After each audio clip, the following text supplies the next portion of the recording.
नमस्कार, आप देख रहे हैं ब्रेकिंग बिहार। एक बार फिर से जन सुराज के सूत्रधार प्रशांत किशोर ने उप मुख्यमंत्री सम्राट चौधरी पर तीखा हमला किया है। हालांकि इन दिनों प्रशांत किसी और नेता की कोई किस्त जारी नहीं कर रहे हैं। जिस प्रकार से बीजेपी के नेताओं पर प्रशांत की निगाहें टेढ़ी हुई थी, आपने देखा मंगल पांडे से लेकर के उनके बीजेपी के बिहार के प्रदेश अध्यक्ष दिलीप जायसवाल, संजय जायसवाल, इन तमाम लोगों पर जिस प्रकार से हमला किया, उन पर हमला बंद है, लेकिन सम्राट चौधरी पर लगातार पीके हमला कर रहे हैं। एक बार फिर से उन्होंने उसी बातों को दोहराया कि 7 हत्याओं के अभियुक्त सम्राट चौधरी हैं और किस कारण से अभी वो बाहर है, बेल पर है, क्या केस खत्म हो गया, या फर्जी डिग्री का फिर उन्होंने जिक्र किया कि फर्जी डिग्री के आधार पर क्या आपने बेल लिया है या केस समाप्त कराया है। और भी काफी सारे मुद्दे हैं, इन तमाम मुद्दों पर बात करेंगे। हमारे साथ भारतीय जनता पार्टी के नेता मयंक मौली हैं। मयंक मौली जी, उप मुख्यमंत्री सम्राट चौधरी पर पीके ने एक बार फिर से तीखा हमला किया है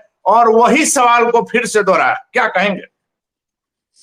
देखिए, कहना ये वैसे तो एक पुरानी कहावत है कि सुअर से कुश्ती नहीं करनी चाहिए। क्या होता है कि सुअर को तो कीचड़ में लोटने में बड़ा मजा आता है, मगर आपके कपड़े गंदे हो जाते हैं। लेकिन जब सुअर जब हद से ज्यादा जब लोटने लगे तो उसे फिर डंडा मार के भगाया जाता है। तो आज लगता है इस सुअर की पोल खोलनी बहुत जरूरी हो गई है। तो आप जिस व्यक्ति का नाम ले रहे हैं, जिसे कि राजनीतिक रूप से मैं राजनीति की नगर वधु ना कहूं तो मतलब विनय उचित नहीं होगा, क्योंकि जो व्यक्ति लगभग देश की सभी राजनीतिक माने परिवार वाली जो भी राजनीतिक दल हैं, उनके साथ कहिए कि राजनीतिक हम बिस्तरी करने के बाद से अगले दिन कौमार्य धारण कर लेता हो और ईमानदार सो कॉल्ड ISO 9001 का सर्टिफिकेशन खुद अपने आप से खुद को ही निर्गत कर देता हो, तो उसके बारे में जरा बातें करनी चाहिए भी।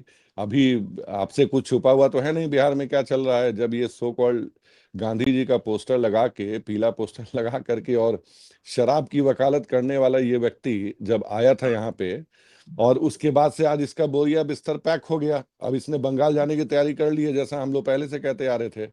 एक पुरानी फिल्म है अनिल भैया, मैं आपको याद दिलाना चाहूंगा। एक फिल्म हुआ करती थी गोविंदा की, राजा बाबू, जिसमें गोविंदा अनपढ़ हुआ करता था। तो वो अपनी अनपढ़ता छुपाने के लिए, आपने उसको देखा होगा तस्वीरों में, कभी वो इंस्पेक्टर बन जाता था, कभी वकील बन जाता था, कभी डॉक्टर बन जाता था, जाने जी। जेन के कुछ भी बन जाता था। तो ये व्यक्ति भी लगभग उसी सिंड्रोम से ग्रसित है, राजा बाबू सिंड्रोम से ग्रसित व्यक्ति है ये। अब आप इसको देखिए, इससे इसकी डिग्री पूछिए तो ये कन्नी काट जाता है। डिग्री इसको सार्वजनिक ना करनी पड़े इसलिए ये व्यक्ति चुनाव नहीं लड़ा कि भैया चुनाव लड़ेंगे तो मुझे हलफनामा देना पड़ेगा, मुझे सारी संपत्ति का ब्यौरा देना पड़ेगा, मैंने पढ़ाई कहाँ तक की है वो देना पड़ेगा। तो बेसिकली एक माउथ पीस बन के, एक गटर माउथ पीस बन के लोगों के ऊपर कहिए कीचड़ उछालने की जो इसकी आदत है, जब खुद की बारी आई तो भाग गया। और हम तो पहले से कहते आए थे कि ये महागठबंधन लालू परिवार के लिए कहिए कि किराए पे आया हुआ एक टट्टू है, उससे ऊपर तो ये कुछ नहीं है। इसका काम क्या था? नेताओं के ऊपर सवाल उठाना, उंगली उठाना। इसने पहले हमारे प्रदेश अध्यक्ष जी के ऊपर सवाल उठाई जिनके कि पांव की धूल तक नहीं है। जो व्यक्ति जिनका की काम है, मैंने हजारों कई लोगों को शिक्षित किया उन्होंने, मैंने कितने उनके पढ़ाए गए स्टूडेंट जो हैं उनके पैर की धूल के बराबर ये व्यक्ति नहीं है, जिसने खुद की पढ़ाई कंप्लीट नहीं की। सर आपने इसी के मैं तो बोलता था तो पहले इसके जो 2 रुपीज वाले जो इसके कीबोर्ड वॉरियर हैं वो आके मुझे कमेंट में गालियां देते थे, और शायद आज भी देंगे, क्योंकि अगर नहीं देंगे तो दिवाली का दिन है, 2 रुपया क्रेडिट नहीं होगा अकाउंट में तो जीवन कैसे चलेगा उनका। तो 2 रुपए छाप जो इसके लोग समर्थक हैं, उनको जरा पहले मैं 2-4 सवाल फेंकता हूँ, 2-4 चीजें जरा स्पष्टता के साथ कहता हूँ। इसने खुद माना कि इसने इंटर तक की पढ़ाई की पटना के साइंस कॉलेज में, जहां ये फेल कर गया। फेल करने के बाद से ये सप्लीमेंट्री परीक्षा से पास हुआ। उसके बाद इसने पढ़ाई कुछ दिनों के लिए छोड़ दी। फिर ये गया, कथित तौर पे इसने दिल्ली के हिंदू कॉलेज में एडमिशन लिया, जिसके क्या विभाग में लिया, क्या सब्जेक्ट था, कोई ब्यौरा नहीं है, किस वर्ष लिया कोई ब्यौरा नहीं है उसका। लेकिन इसने स्वयं अपने मुंह से स्वीकारा कि मैंने 3 साल पढ़ाई छोड़ दी। मेरे पिताजी ने आमरण अनशन कर दिया कि भैया तुम नहीं पढ़ोगे तो जियोगे कैसे, बाकी लोग तुमसे आगे निकल जाएंगे, जो एक स्वाभाविक रूप से किसी भी पिता की चिंताएं हो सकती थी। मगर ये कहाँ सुनने वाला था। ये तो शुरू से, मुझे तो लगता है कभी इसने अपने पिता की भी नहीं सुनी होती। तो ये उसके बाद इसके बारे में जो ब्यौरा आता है कि इसने सांख्यिकी से कहीं ना कहीं डिग्री हासिल की, जिसका भी सार्वजनिक जीवन में कोई ब्यौरा नहीं है। यहां तक भी ब्यौरा नहीं है अनिल भैया कि इसका डेट ऑफ बर्थ क्या है। ये इतना बड़ा फर्जीवाड़ा करने वाला व्यक्ति है। राजनीति में इसी के रंग की राजनीति करने वाले एक व्यक्ति आया करते थे जिन्होंने दिल्ली में शासन किया। अगर वो फ्रॉडगिरी के मैक्स वर्जन थे ना, तो ये फ्रॉडगिरी का प्रो मैक्स वर्जन है। ये अरविंद इतना बड़ा, केजरीवाल की बात कर रहे हैं आप? एग्जैक्टली अरविंद केजरीवाल को राजनीति का सबसे बड़ा फ्रॉड माना जाता था, ये उनके भी नाक कान काट चुका है ये व्यक्ति। तो अब वो एक पैसे ही कागजों का पुलिंदा लेकर के कभी वो बैठा करते थे, आज ये बैठा करता है। इससे जरा पूछिए कि 94/200 2020 का एक केस तुम्हारे ऊपर लंबित है, जिसमें धाराएं वही लगी हैं, वही सिमिलर धाराएं हैं, 120B 467 420 बाय द वे, जो कि लालू परिवार पे अभी लगी हैं, लैंड फॉर जॉब मामले में, IRCTC मामले में। तो लालू परिवार को हम लोग तो चारा चोर, स्थापित चारा चोर कहते ही हैं। तो तुम क्या हो भाई साहब, तुम दूसरे के केस का स्टेटस पूछते हो, जिस केस को बंद हुए 30 साल हो गए, जिस केस में सुप्रीम कोर्ट के इंटरवेंशन के बाद सारी चीजें खत्म हुई हैं। तुम होते कौन हो यार? अब ये क्या संवैधानिक संस्थाओं जैसे कि भैया ED हो, CBI हो, चाहे अपना सुप्रीम कोर्ट हो, न्यायपालिका पे सवाल उठाता है? पता नहीं इसके सलाहकार भी कौन है, मुझे समझ में नहीं आता है कि जो इसको इस तरह की बातें देते हैं। सुप्रीम कोर्ट की अवमानना इसके ऊपर आकर्षित होती है। जो सुप्रीम कोर्ट ने कह दिया, एजुकेशन क्वालिफिकेशन में भी इसने उस दिन क्या झूठ बोला सबके सामने कि मैंने मदुरई, पहले तो ये कहता था कि इस नाम की कोई डिग्री नहीं है। जब वो डिग्री आई, मदुरई कामराज यूनिवर्सिटी ने जब सार्वजनिक किया, उस डिग्री में फिर इसने कहा कि अच्छा ये डिग्री तो होती है ऐसी, मगर इसमें ये सिर्फ तमिल भाषाओं वाले के लिए है। मैं उसके बाद भी मैं आपको अभी पेपर भेजता हूं, आप देखिएगा। 2018 का मैंने कागज भेजा, उसमें हिंदी भाषियों, तमिल भाषियों, कोई भी भाषियों, भाषा का भेद नहीं है। आप उसमें बिल्कुल एडमिशन ले सकते हैं।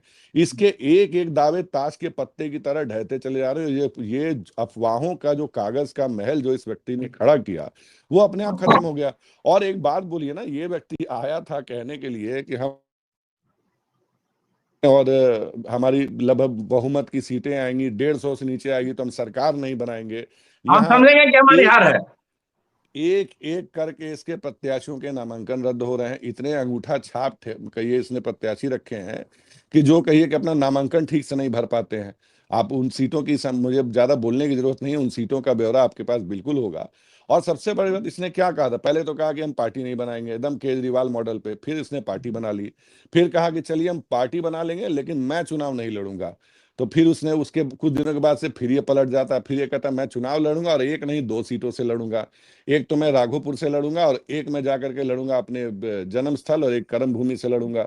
वहां भी ये बाद में बंदा पीछे हट गया, हाथ पांव फूल गए। ये इतना शातिर और फ्रॉड व्यक्ति है कि इस व्यक्ति ने, देखिए ये, मुझे एक बात बताइए कि प्रशांत किशोर किस कैपेसिटी में जन सुराज के टिकट फाइनल करता है? ये ऑफिस बियरर है? क्या ये व्यक्ति संस्थापक है? क्या व्यक्ति राष्ट्रीय अध्यक्ष? ये कोई पद होल्ड नहीं करता है अनिल भैया, कोई पद नहीं।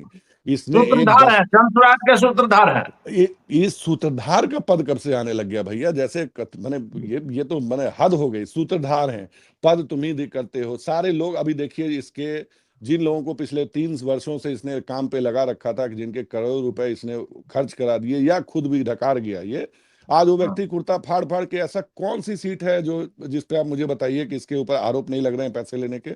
ये बेसिकली एक बिजनेस मॉड्यूल लेके आया था और अरविंद केजरीवाल से प्रभावित है। तो इस जैसे अरविंद केजरीवाल ने अपने हाथ में कोई मंत्रालय नहीं लिया था, फिर भी जेल जाना पड़ा ना सर, तो वैसे ही इसको भी जाना पड़ेगा। जैसे मैंने कहा कि ये राजा बाबू सिंड्रोम से है, तो जो ये अपने आय का जो ये ब्यौरा देता है कथित तौर पे, आप उस आय के ब्यौरा में देखिए, इसने बोला ये शराब कंपनियों से चंदा लेता है और ये खुद स्वीकारता है कि मैं लोगों को राय देता हूं और राय लेने के मैं 11 करोड़ रुपए लेता हूं।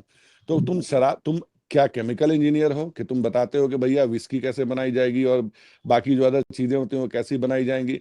फिर ये कंस्ट्रक्शन कंपनी को का ये ब्यौरा देता है, वहां ईंट बजरी, ईंटा भट्ठी, पता नहीं कौन सा चूना इस्तेमाल होगा, कौन सा पुट्टी इस्तेमाल होगी, तुम वो बताते हो। फिर तुम राजनीतिक दलों को भी तुम अपनी सेवाएं देते हो। तुम हो कौन यार? तो वही मैंने कहा, ये राजा बाबू सिंड्रोम से ग्रसित आदमी है। पैसे छुपाने के लिए, अपने काला धन बचाने के लिए, जो इसने विभिन्न परिवारवादी पोषित राजनीतिक दलों के युवराजों की जो कथित लॉन्चिंग की है और उनके लिए जो कार्य किया है, जो अनैतिक से लेकर के सारे कार्य हो सकते हैं, तो खुद स्वीकारता है कि मैंने तो इतने अनैतिक कार्य किए हैं अपने स्टूडेंट टाइम में कि मतलब जो आप उम्मीद नहीं लगा सकते। खुद में ये बातें लेकिन स्वीकार लेकिन करता लेकिन है लेकिन सर। उसका मयंक जी खुद आपने कहा, आपने प्रशांत के बारे में कहा, तो आपको याद होगा पिछले दिनों प्रशांत ने पीसी जब किया था, उस समय पूरा ब्यौरा खोल कर रखा था, 200 कुछ करोड़ की बात कही और जीएसटी ये सब काट करके अभी बता सारा उन्होंने अभी तथ्य रखा था कि इतना हमने अभी जन सुराज के खाते में दान किया। एग्जैक्टली सर, एक बात बताइए, जन सुराज की ये कथित तौर पे सूत्रधार हैं, भले इन्हीं का ब्रेन चाइल्ड है जन सुराज। तो एक जो जेएसपीटी से पैसे काते हैं उसका ब्यौरा कहाँ है, जहां इनकी दो बहनें कहिए कि इनके राष्ट्रीय अध्यक्ष के बेटे के साथ उसमें वो हैं बराबर के साझेदार हैं, उनका हमने डिन नंबर, उनका पैन नंबर से लेके सब कुछ जारी किया कि भैया इसमें 100 से 150 रुपए करोड़ रुपए की जो आमदनी है वो उन कहिए घाटा वाली कंपनियों से पैसे लिए गए हैं। और उसका ब्यौरा ये दिखाया गया है कि एक साल में, विगत एक साल में इसकी पार्टी का जो खर्च है वो महज 30,000 रुपए है, जो कि इसने अपने हलफनामे में चुनाव आयोग को जमा किया। क्या ऐसा पॉसिबल है सर? और ये जो बोलता है कि मैंने अपना, इसने तो अपना ब्यौरा दिया ना सर, इसने अपना ब्यौरा ये जारी किया कि मैंने लेकिन ये लेकिन लेकिन मेरी बात मयंक सर सुन, मेरी जी बात सुन लिया जाए सर। इसने अपना ब्यौरा ये दिया कि मैंने कथित तौर पे 200 कुछ करोड़ रुपए कमाए, इतना मैंने जीएसटी दिया, इतना मैंने दान कर दिया। और इस बड़े ज्ञान से एकदम कहिए कि लगता था कि आज इसके मारे ममता इसकी छाती में दूध उतर जाएगा। ये ऐसे कहता है जैसे कि दान की राशि तो बताई नहीं जाती है किसको दिया जाता है, बट मैं बताता हूं कि मैंने जन सुराज को 98 करोड़ रुपए का चंदा दिया। जन सुराज है क्या भाई? जन सुराज क्या है? तुम्हारी पब्लिक लिमिटेड कंपनी है, लोगों से पैसे उठाए। अरे ये तो 20-20 रुपए के चंदे उगाही कर रहा है ना सर। आपने देखा होगा जो एटीएम कार्ड बना रहा है कि मेरी सरकार आएगी तो मैं सबको 20,000 रुपए दूंगा, कैसे दे दोगे? क्या मतलब? इसके ऊपर तो क्रिमिनल केस दायर होना चाहिए, फ्रॉडगिरी का। और ऐसे भी दायर क्या होना चाहिए, तो ऑलरेडी दायर है, बेल पर रिहा है 420C 120B और बाकी आपराधिक साजिश वाले मामलों में आर्थिक तौर पे। तो ये बहुत पुराना कहिए खिलाड़ी है। और रही बात इसने जो आपने कहा कि इसके जेएसपीटी के सवाल अभी तक कहिए अनसुलझे हैं, इसकी शिक्षा के सवाल अभी तक अनसुलझे हैं, इसका केस 94/2020 जो इसके ऊपर क्रिमिनल केस धरा हुआ है उसका स्टेटस अभी तक क्लियर नहीं है। इसके राष्ट्रीय अध्यक्ष जो 5 वर्ष में 13 वर्ष उनकी उम्र बढ़ जाती है, जो हलफनामा आपको आपके पास भी होगा, आपने उसको देखा होगा, उसके ऊपर इसके राष्ट्रीय अध्यक्ष कोई जवाब नहीं देते हैं।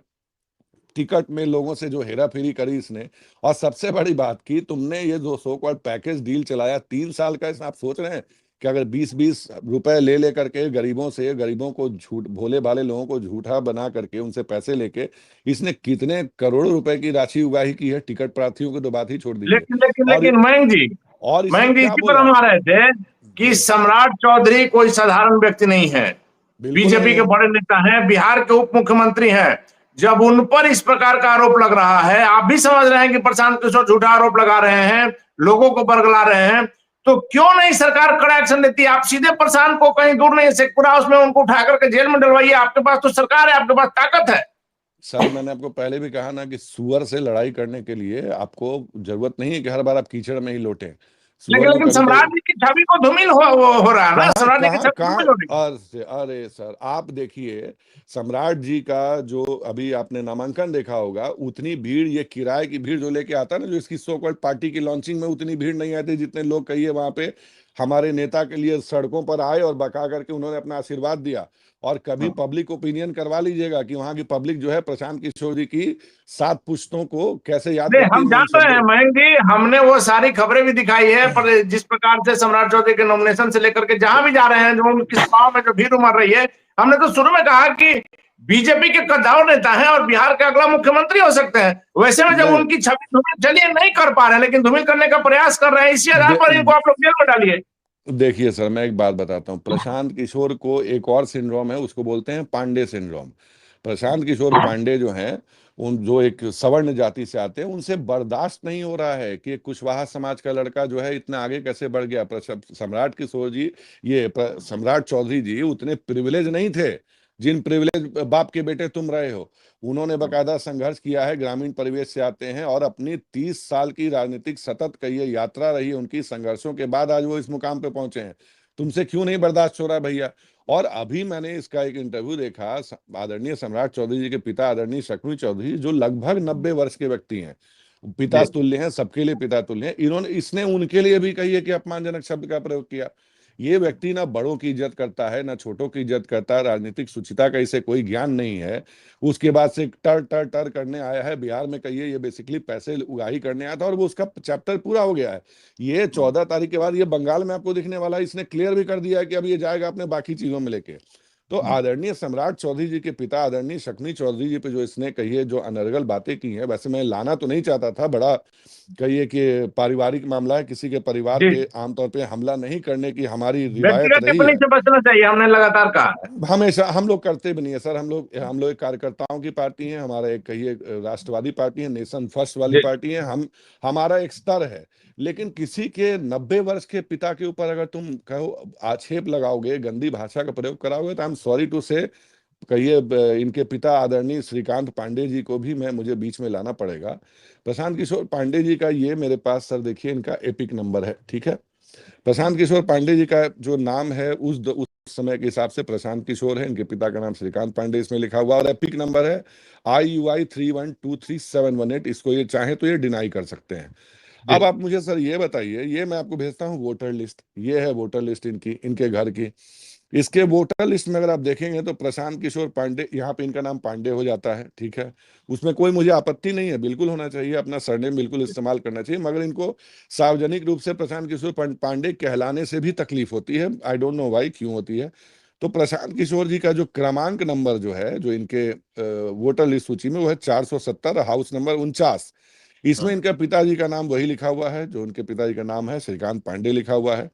और जब श्रीकांत पांडे जी का जब आप वोटर लिस्ट जब आप निकाल के देखेंगे, तो उनके ठीक नीचे आपको मिलेंगी एक माता, जो कह लीजिए मतलब पत्नी टू श्रीकांत, जो इनके पांडे का, इंदिरा पांडे। जबकि सार्वजनिक जगहों पे ये कहते पाए गए कि इनकी माता जी का जो नाम है वो डॉक्टर सुशीला पांडे है। तो या तो ये वोटर लिस्ट की गड़बड़ी है, या तो भाई अब मामला कुछ और है। तो आपको भी प्रशांत किशोर जी ये क्लियर करना चाहिए कि ये आदरणीय डॉक्टर श्रीकांत पांडे जी के बगल में उनकी भार्या का नाम इंदिरा पांडे क्यों लिखा हुआ है। आप दूसरों के बाप को लाते हैं तो ये सवाल तो उठेंगे। हमें बड़ा दुख है ये सवाल उठाने में, बट अगर ये कोई सूचीबद्ध कोई गड़बड़ियां हैं तो इस पे आपको सवाल उठाने चाहिए, और अगर आपके पारिवारिक कुछ गड़बड़ियां हैं तो उसको भी आपको सार्वजनिक करना चाहिए। तो सार्वजनिक दूसरों जीवन में है तो उसका जवाब देना होगा। सार्वजनिक जीवन में जब आप दूसरों के बाप पे जाएंगे तो अब कुछ जब आप किसी पे एक उंगली उठाते हैं तो 4 उंगली आपकी तरफ भी उठेंगी ही उठेंगी। तो जरा इसका भी जवाब दे दीजिए कि श्रीकांत पांडे जी की असली पत्नी का नाम क्या है, इंदिरा पांडे है या डॉक्टर सुशीला पांडे है। ये प्रशांत किशोर जी को क्लियर करना चाहिए। तो हालांकि मुझे इसकी कोई उम्मीद नहीं है कि वो क्लियर करेंगे। जो व्यक्ति अपनी आयु का जिसका ब्यौरा नहीं है, जिसकी आय का ब्यौरा नहीं है, जिसकी पढ़ाई जी। का ब्यौरा नहीं है, जिसके जो पर्टिकुलर दूसरों के केस के स्टेटस पूछ रहा है, जरा सर एक सवाल पूछिएगा कि 94/2020 जो तुम्हारा केस नंबर है, जिसमें तुम स्थापित अपराधी माने गए हो, 420 के, 120B के, 467 के, जो भारतीय दंड पालिका में आता है, उसमें तुम ऑलरेडी बेल पर रिहा हो विगत 5 वर्ष से। उसका स्टेटस क्या है प्रशांत किशोर पांडे? तुम चलिए, इस तो सवाल बेल भी हम पर। लोग करेंगे। लेकिन एग्जैक्टली। मयंक जी, एक बड़ा सवाल तो आप ही के पार्टी के पूर्व नेता, पूर्व मंत्री, IAS बड़े अधिकारी रहे, देश के सर्वोच्च पद पर रहे, उन्होंने जो लगाया है आरोप, इस पर क्या कहेंगे आप? मैं राजकुमार सिंह की मैं बात कर रहा हूं। अब देखिए होता क्या है ना कि जब बड़े बड़े लोग हैं, आपने जिनका नाम लिया वो कथित तौर पे बड़े आदमी हैं, जब IAS बाबू लोग जब रिटायर होते हैं ना, तो उनको मतलब जो कुर्सी पे जो बैठने की और जो चाकरी की और जो एक अटेंशन सीकिंग जो आदत हो जाती है, तो उस अटेंशन सीकिंग सिंड्रोम के बाद से बाहर आना बड़ा मुश्किल हो पाता है। और इनके साथ तो ये रिटायर होते के साथ ही कई ये सांसद बन गए, मंत्री बना दिए गए। तो एक अंग्रेजी में, और आज जेनजी जो आज के लोग हैं उन बच्चों में कहावत उसको बोलते हैं FOMO, FOMO, fear of missing out. तो आदरणीय RK सिंह जी लगता है फोमोफीलिया से ग्रसित हो गए हैं, fear of missing out zone में वो चल रहे हैं। उनके पास से जो कहिए जो चकाचौंध चली गई, सरकारी चाकर, नौकर चाकर, बाकी की जो आदत रही होगी, तो एकांतवास का जो सो कॉल्ड जीवन जी रहे हैं उसमें उलाहे मार रहे होंगे अंदर से, उनको उनको हिलोरे आ रहे होंगे उनके पुराने दिनों के। तो उसमें उन्होंने, आज हमने देखा कि कुछ लिखा है। और IAS ऑफिसर हैं, अभी राजनीति में नए नए आए हैं। तो मेरी पार्टी भारतीय जनता पार्टी एक अनुशासित पार्टी है, कैडर बेस्ड पार्टी है, और एक अनुशासन में चलने वाली पार्टी है। तो आपने बड़ी कहिए कि अपने विचार, उन्मुक्त विचार जो व्यक्त किए हैं, उन्मुक्त विचारों में आपने लगभग 2-4 लोगों के नाम लिए हैं, और अपनी शौर्य गाथा कथित तौर पे आपने उसमें जिक्र किया है। इतना ही मन है तो पुस्तक लिख डालिए ना सर, क्या जरूरत है फेसबुक पे आकर के आपको इस तरह की कहिए फोमो फोमो फीलिंग से ग्रसित होकर ऐसे उबाच डालने की। आप और रही लोग बात, टिकट नहीं दीजिएगा तो हम फिर बुराई तो नजर आएगी। अरे सर, तो मेरी पार्टी क्या डायनेस्टी वाली पार्टी थोड़ी है कि राजा के बेटा राजा बनेगा। यहाँ कथित कहीं ऐसा नहीं होता है। और समझ नहीं पा रहे हैं कि भैया भारतीय जनता पार्टी है, कैडर बेस्ड पार्टी है। क्या अनिल जी आप ये बता सकते हैं कि मेरा अगला राष्ट्रीय अध्यक्ष कौन होगा? कोई नहीं बता सकता। ये जी। माननीय प्रधानमंत्री तक नहीं बता सकते कि मेरा राष्ट्रीय अध्यक्ष कौन होने जा रहा है। तो वैसी पार्टी में थोड़ा सफोकेटेड महसूस कर रहे हैं। आदत है ये ना सर, गुलाम लोगों को गुलाम की तरह ट्रीट करने की। और जब चुनाव हार गए हैं तो उसके बाद से थोड़ी तकलीफ में तो ऐसे उवाज कर रहे हैं। मैं तो उनको एक ही चीज बोलूंगा कि पहले थोड़ा पार्टी में एडजस्ट कीजिए, कार्यकर्ताओं की सुध लीजिए। जमीनी कार्यकर्ताओं के भी बहुत आपके ऊपर कंप्लेन रहे हैं। कार्यकर्ता की पार्टी है, कार्यकर्ता बन के काम कीजिए और ऐसे कहिए कि भ्रामक चीजें फैलाने से और बाकी चीजों से बचिए। और रही बात जो आपने जो जिक्र किया उनके उस कथित पोस्ट का, मैंने भी देखा, आपने सबका जिक्र किया है, लेकिन बड़ी शापगोई से आपने एक पर्टिकुलर कम्युनिटी को आपने उसमें कहिए गौण कर दिया। तो जरा वहां भी अपने मुखारबिन से खोलिए। ये पार्टी जो है, मेरी पार्टी जमात की राजनीति करती है, जात की राजनीति नहीं करती है। तो जातिगत उन्माद फैलाने और किसी एक पर्टिकुलर जाति को टेम करने और एक जाति में साफ आंख मूंद लेने के लिए ऐसी प्रवृत्तियों से उनको कहिए, मैं तो उनसे बहुत छोटा उम्र में एक अदना सा आदमी हूं, मैं उनको बस सलाह दे सकता हूं अपने तरफ से। उनको ऐसी प्रवृत्तियों पर रोक लगानी चाहिए। और पार्टी का चाहे शीर्ष नेतृत्व हो, पार्टी में हमारे आदरणीय प्रधानमंत्री जी हो या मेरा पन्ना प्रमुख हो, सब एक अनुशासन की डोर से बने हैं। तो मैं उन्हें उसी अनुशासन में रहने का, उस अनुशासन को पालन करने का और सार्वजनिक जीवन में उसका अनुसरण करने की बस उनको सलाह भर दे सकता हूं। बाकी तो जो कुछ भी लिखा पढ़ा गया है वो बाकी शीर्ष नेतृत्व के भी संज्ञान में होगा ही। आगे देखते हैं आगे क्या होता है। चलिए, तो प्रशांत किशोर के लोगों से भी उन आरोपों का जवाब लेने का प्रयास करेंगे जो मयंक मौर्य ने लगाया है। और सबसे महत्वपूर्ण बात है कि राजकुमार सिंह जो बड़े नौकरशाह रहे, देश के सर्वोच्च पद से रिटायर किए, उसके बाद राजनीति में आए, केंद्रीय मंत्री रहे और पटना के डीएम के रूप में उनके कार्यकाल को हमेशा याद किया जाएगा। जिस प्रकार से उन्होंने यहाँ पर अपना डीएम के समय में जो उन्होंने अपना काम किया था उसको हमेशा याद किया जाएगा। लेकिन जब आप पद पर रहते हैं उस समय कोई चीज में कमी नजर नहीं आती है। जब आप बीजेपी में सांसद थे आरा से, उसका मंत्री बने, उस समय बीजेपी में कोई कमी नजर नहीं आ रही थी। लेकिन जब आपको टिकट नहीं दिया तब ही कमी क्यों नजर आ रही है? राजकुमार सिंह को हमने शुरू में कहा कि बड़े आदमी हैं, उन पर टिप्पणी हम करना नहीं चाहते, लेकिन जब आप सार्वजनिक प्लेटफॉर्म पर आएंगे और यदि जिक्र करेंगे तो उसका जवाब देना भी पड़ता है। तो क्या राजकुमार सिंह जी, बीजेपी आज खराब हो गई? जिन लोगों का नाम आपने लिया था वो लोग पहले साधु थे, आज राक्षस हो गए हैं, या आपको टिकट नहीं मिला इस कारण से आप ऐसी बातें कर रहे हैं? दर्शकों से आग्रह है, निश्चित तौर पर कमेंट बॉक्स में बताइएगा और ऐसी खबरों के लिए बने रहिएगा ब्रेकिंग बिहार के साथ। धन्यवाद। मैं